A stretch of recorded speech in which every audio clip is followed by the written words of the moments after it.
Hey guys, it's been 2 weeks I think since I did my first impressions video on the Viper V2, and overall I didn't really like it. I didn't use it the whole 2 weeks. I used it like a couple days, but in those 2 days I didn't really like it.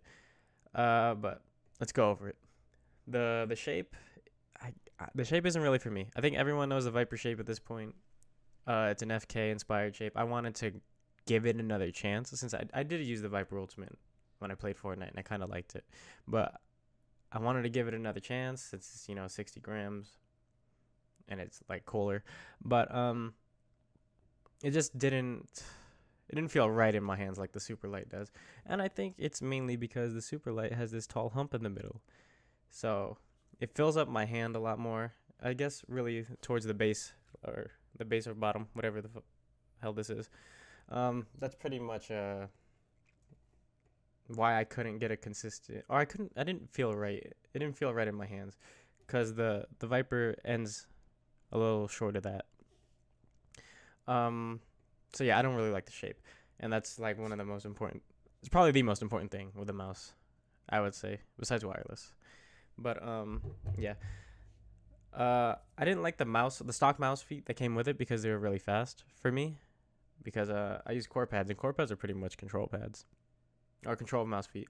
So yeah, they felt really fast. Speaking of mouse feet, I feel like they should have an extra pair. I think if Zowie can put extra mouse feet in their with their mice, I think everyone should be able to do that. But I guess Razer didn't want to. Logitech didn't want to either, but whatever. Their mouse feet aren't that great, but yeah. Sensor's fine. It's the Razer one, top of the line, whatever, 30K DPI. It doesn't lag at all, but I also have my dongle right here, so it doesn't matter. Anyways, the battery life is rated at about 80 hours, but I don't really know because I didn't really use it that long. So let's just assume it's 80 hours. The build is cool. I didn't have any creaking or anything, but I'm a normal person and I don't squeeze my mouse, so I wouldn't know anything about that. The mouse feels cool. I actually really like the mouse feel. I like the steps in it.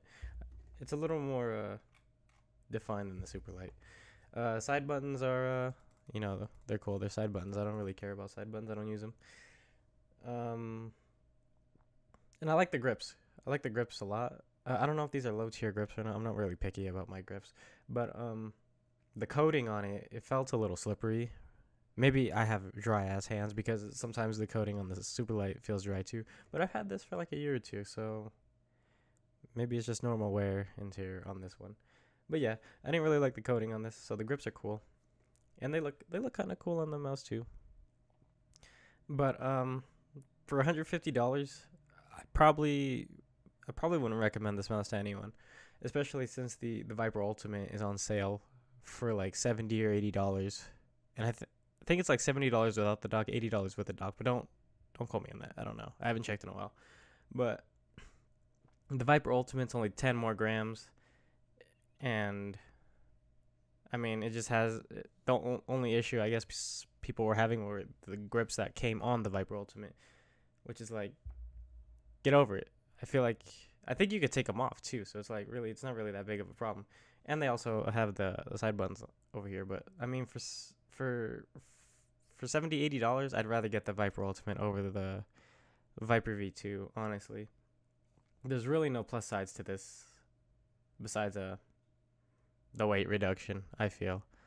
But yeah, for $150, everyone should be including another pair of mouse feet. I'm very adamant about that because I always change my mouse feet. Anyways, yeah, Super Light's still the best mouse until maybe until Logitech puts out a 703. But that's my review. Yeah, that's it. I'll kill him. I'll kill him if he plants. Just wait. I have him. I can kill him if he plants. One enemy remaining. Oh! Spike down